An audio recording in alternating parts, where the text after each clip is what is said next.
Hello my dear friends, ಇವತ್ತು ನಾವು ಕಾಯಿ ಹೋಳಿಗೆ ಹೇಗೆ ಮಾಡೋದು ಅಂತ ಹೇಳ್ಕೊಡ್ತೀನಿ. ಅದಕ್ಕೆ ನಾನು 3 ತೆಂಗಿನಕಾಯಿನ ತುರಿದು ಇಟ್ಕೊಂಡಿದ್ದೀನಿ, 2 ಸ್ಪೂನ್ ರವೆ ತಗೊಂಡಿದ್ದೀನಿ, ಸ್ವಲ್ಪ ಏಲಕ್ಕಿ, 3 ಫುಲ್ ತೆಂಗಿನಕಾಯಿಗೆ ಅರ್ಧ kg ಬೆಲ್ಲ ತಗೊಂಡಿದ್ದೀನಿ. ನೀವು ಬೆಳಗ್ಗೆ ಕಾಯಿ ಹೋಳಿಗೆ ಮಾಡ್ತೀರಾ ಅಂದರೆ ನೈಟೇನೆ ಪಾಕ ಮಾಡಿ ಇಟ್ಕೋಬೇಕು. ಅದಕ್ಕೆ ತುರಿದಿರೋ ತೆಂಗಿನಕಾಯಿ, ರವೆ, ಏಲಕ್ಕಿ ಮತ್ತು ಅರ್ಧ kg ಬೆಲ್ಲ, 3 ತೆಂಗಿನಕಾಯಿ ಫುಲ್ ತೊಗೊಂಡಿದ್ದೀನಿ. ಈ ಥರ ದೊಡ್ಡದು 3 ತೆಂಗಿನಕಾಯಿ ತುರಿದಿಟ್ಕೊಂಡಿದ್ದೀನಿ.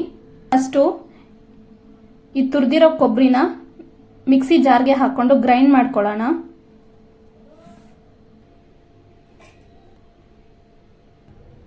ನೋಡಿ, ನಾನಿಲ್ಲಿ ತುರಿದಿರೋ ಅಂಥ ಕೊಬ್ಬರಿನ ಮಿಕ್ಸಿ ಜಾರ್ಗೆ ಹಾಕ್ಕೊಂಡು ಗ್ರೈಂಡ್ ಮಾಡ್ಕೊಂಡಿದ್ದೀನಿ.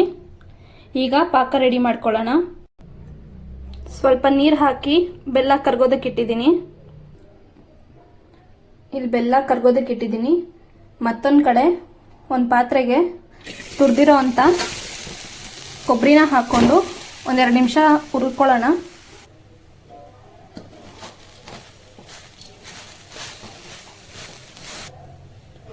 ನಾವಿಲ್ಲಿ ಹಸಿ ಕೊಬ್ಬರಿ ಯೂಸ್ ಮಾಡ್ತಾ ಇರೋದ್ರಿಂದ ಪಾಕ ಹಾಕೋಕ್ಕೂ ಮುಂಚೆ 1-2 ನಿಮಿಷ ಹುರ್ಕೊಳ್ಳೋಣ. ಈ ರೀತಿ ಹಸಿ ಕೊಬ್ಬರಿನ ಬಿಸಿ ಮಾಡಿ ಆಮೇಲೆ ಪಾಕ ಹಾಕಿ ಹೋಳಿಗೆ ಮಾಡೋದ್ರಿಂದ ಪಾಕ ತುಂಬ ದಿನ ಇರುತ್ತೆ. 1 ವೀಕ್ ಆದ್ಮೇಲೆ ನೀವು ಹೋಳಿಗೆ ಮಾಡಿಕೊಂಡ್ರೆ ಹೋಳಿಗೆ ಚೆನ್ನಾಗೇ ಇರುತ್ತೆ. ಈಗ 2 ನಿಮಿಷ ಹುರ್ಕೊಂಡಿದ್ದೀನಿ. 2 ನಿಮಿಷ ಬಿಸಿ ಮಾಡ್ಕೊಂಡಿರೋ ಕೊಬ್ಬರಿ ಈಗ ಆಗಿದೆ. ಗ್ಯಾಸ್ ಆಫ್ ಮಾಡ್ತಿದ್ದೀನಿ. ಕೊಬ್ಬರಿದು ಗ್ಯಾಸ್ ಆಫ್ ಮಾಡಿದ್ದೀನಿ. ಮತ್ತೊಂದು ಕಡೆ ಪಾಕ ಕಾಯ್ತಾ ಇದೆ. ಇದು ಒಂದೆಳೆ ಪಾಕ ಬಂದ್ರೆ ಸಾಕು ಹೋಳಿಗೆಗೆ.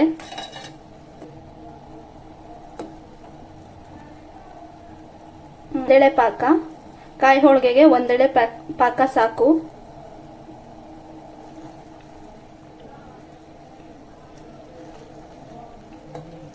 ಈ ಪಾಕನ ಕೊಬ್ಬರಿಗೆ ಹಾಕ್ತಿದ್ದೀನಿ. ಗ್ಯಾಸ್ ಹಚ್ಚಿ ಕೊಬ್ಬರಿ ಇಟ್ಕೊಂಡು ಅದಕ್ಕೆ ಪಾಕನ ಹಾಕ್ತಾ ಇದ್ದೀನಿ. ಏನಾದರೂ ಇಂಪ್ಯೂರಿಟೀಸ್ ಇದ್ರೆ ಈ ಥರ ಕೊನೆಯಲ್ಲಿ ಉಳ್ಕೊಳ್ಳುತ್ತೆ. ಈಗ ಇದಕ್ಕೇನೆ ನಾವು ಏಲಕ್ಕಿ ಪುಡಿನ ಹಾಕೋಣ. ಏಲಕ್ಕಿ ಪುಡಿ ಹಾಕ್ತಿದ್ದೀನಿ.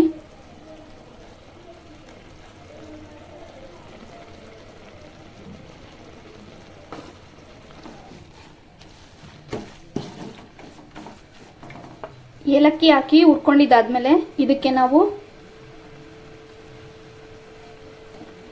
2 ಟೇಬಲ್ ಸ್ಪೂನ್ ಚಿರೋಟಿ ರವೆನ ಹುರ್ಕೊಂಡು ಹಾಕೋಣ. ಈಗ ಸೈಡ್ಗೆ ಇಟ್ಕೋತಾ ಇದ್ದೀನಿ.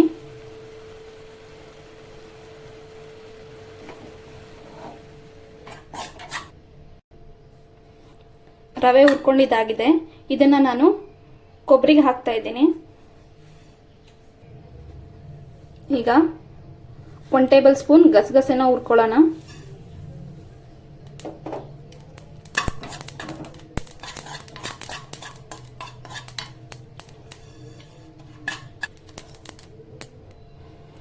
ಗಸಗಸೆ ಹುರ್ಕೊಂಡಿದ್ದಾಗಿದೆ. ಈಗ ಇದನ್ನ ಕೊಬ್ಬರಿ ಪಾಕಕ್ಕೆ ಸೇರ್ಸೋಣ. ಈಗ ಈ ಕಡೆ ಕೊಬ್ಬರಿ ಇಟ್ಕೋತಾ ಇದ್ದೀನಿ. ಆಗಲೇ ಚಿರೋಟಿ ರವೆ ಹಾಕಿದ್ದೀನಿ. ಈಗ ಅದಕ್ಕೇನೆ ಹುರ್ಕೊಂಡಿರೋ ಅಂಥ ಗಸಗಸೆನ ಹಾಕ್ತಾ ಇದ್ದೀನಿ.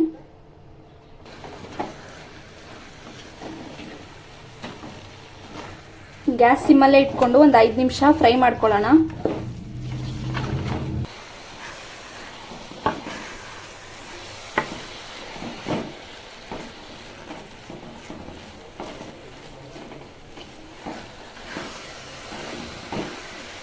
ಈಗ 5 ನಿಮಿಷ ಹುರ್ಕೊಂಡಿದ್ದಾಗಿದೆ. ಈಗ ಗ್ಯಾಸ್ ಆಫ್ ಮಾಡಿ ಎತ್ತಿಡೋಣ.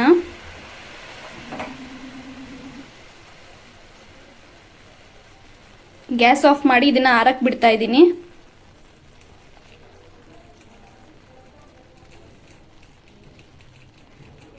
ಇದು ಆರೋ ಅಷ್ಟರಲ್ಲಿ ಹೋಳಿಗೆ ಮಾಡೋದಕ್ಕೆ ಹಿಟ್ಟು ಕಲಿಸ್ಕೊಳ್ಳೋಣ.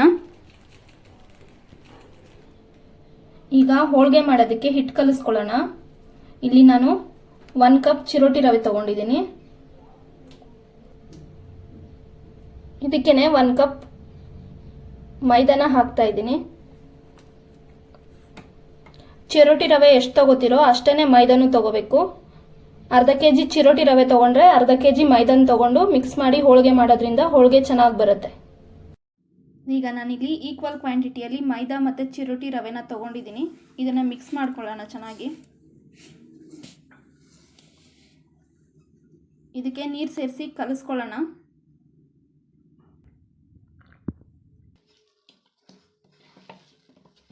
ಈಗ ನೋಡಿ, ಹೋಳಿಗೆಗೆ ನಾವು ಈ ರೀತಿ ಹಿಟ್ಟು ಕಲಿಸ್ಕೊಂಡಿದ್ದೀವಿ. ಇದಕ್ಕೆ ಎಣ್ಣೆನ ಹಾಕೋಣ.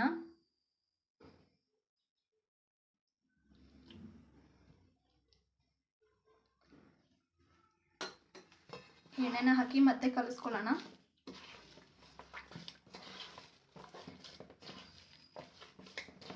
ಹಿಟ್ಟನ್ನ ಎಷ್ಟು ನಾದ್ತೀವೋ ಅಷ್ಟು ಹೋಳಿಗೆ ಚೆನ್ನಾಗಿ ಬರುತ್ತೆ.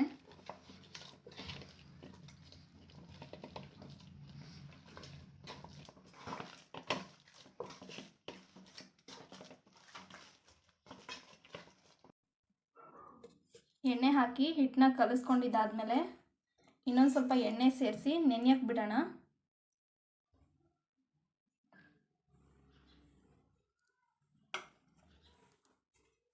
ಇದು ಚೆನ್ನಾಗಿ 1-2 ಅವರ್ಸ್ ನೆನೀಲಿ. ಈಗ 2 ಅವರ್ಸ್ ಆಗಿದೆ. 2 ಚೆನ್ನಾಗಿ ನೆಂದಿದೆ ಎಣ್ಣೆಯಲ್ಲಿ. ಪಾಕನ ನಾನೊಂದು ಉಂಡೆ ಮಾಡಿ ಇಟ್ಕೋತೀನಿ ಒಂದು ಸ್ವಲ್ಪ.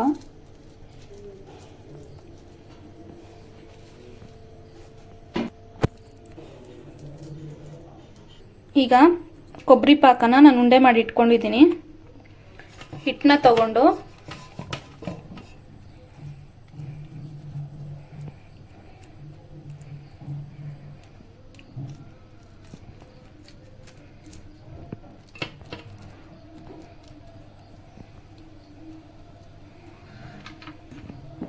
ಈ ರೀತಿ ಒಂದು ಕವರ್ ಮೇಲೆ ಎಣ್ಣೆ ಸವರಿ ತಟ್ಕೊಳ್ಳೋಣ.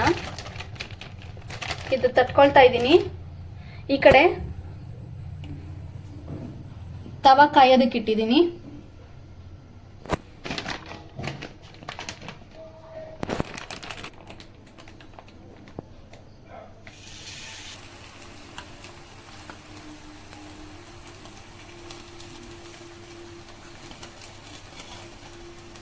ಈಗ ಇದ್ರ ಮೇಲೆ ಎಣ್ಣೆ ಹಾಕ್ತಾ ಇದ್ದೀನಿ.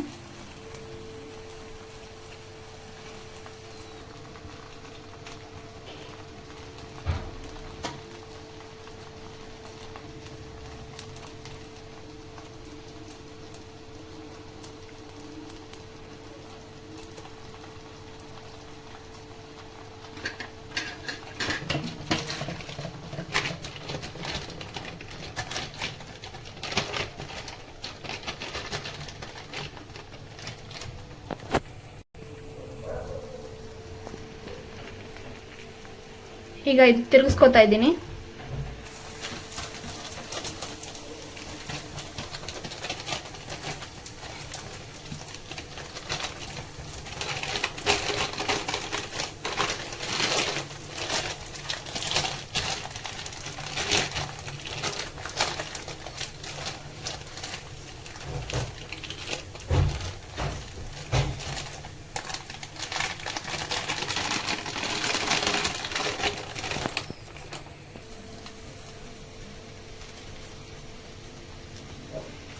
ನೋಡಿ, ಇದೀಗ ಆಗಿದೆ.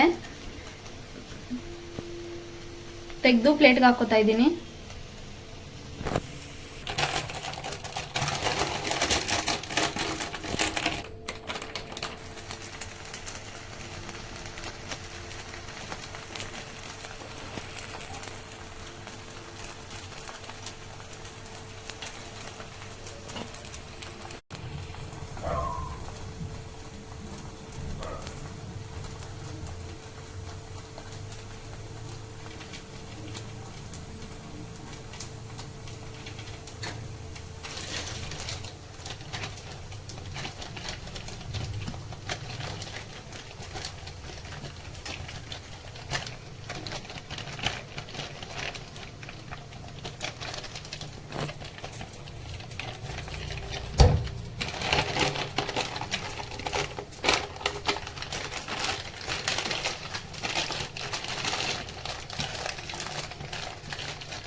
ಇದೇ ರೀತಿ ನಾವು ಉಳಿದಿರೋ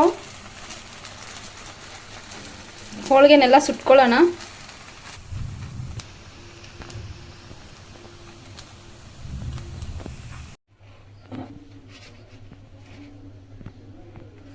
ಈಗ ಕಾಯಿ ಹೋಳಿಗೆನ ತುಪ್ಪದ ಜೊತೆಲಿ ಸರ್ವ್ ಮಾಡ್ಕೊಳ್ಳೋಣ. ತುಪ್ಪ ಮನೇಲೆ ಮಾಡಿರೋದು.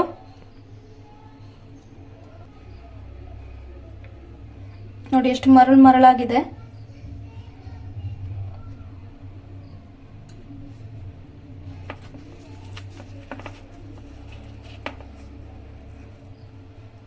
ಕಾಯಿ ಹೋಳಿಗೆ ರೆಡಿ ಇದೆ. ನಿಮ್ಗೆ ಇಷ್ಟ ಆಗಿದ್ರೆ ನೀವು ಮನೇಲಿ ಟ್ರೈ ಮಾಡಿ. ನೋಡಿ ಎಷ್ಟು ಚೆನ್ನಾಗಿದೆ. ನೀವು ನಿಮ್ಮ ಮನೇಲಿ ಟ್ರೈ ಮಾಡಿ ಹೇಗೆ ಬಂದಿದೆ ಅಂತ ಹೇಳಿ. ನನ್ನ ಚಾನಲ್ಗೆ ಸಬ್ಸ್ಕ್ರೈಬ್ ಮಾಡಿ, ನಿಮ್ಮ ಫ್ರೆಂಡ್ಸ್ಗೆ ಫ್ಯಾಮಿಲಿ ಮೆಂಬರ್ಸ್ಗೆಲ್ಲ ಶೇರ್ ಮಾಡಿ. Thank you.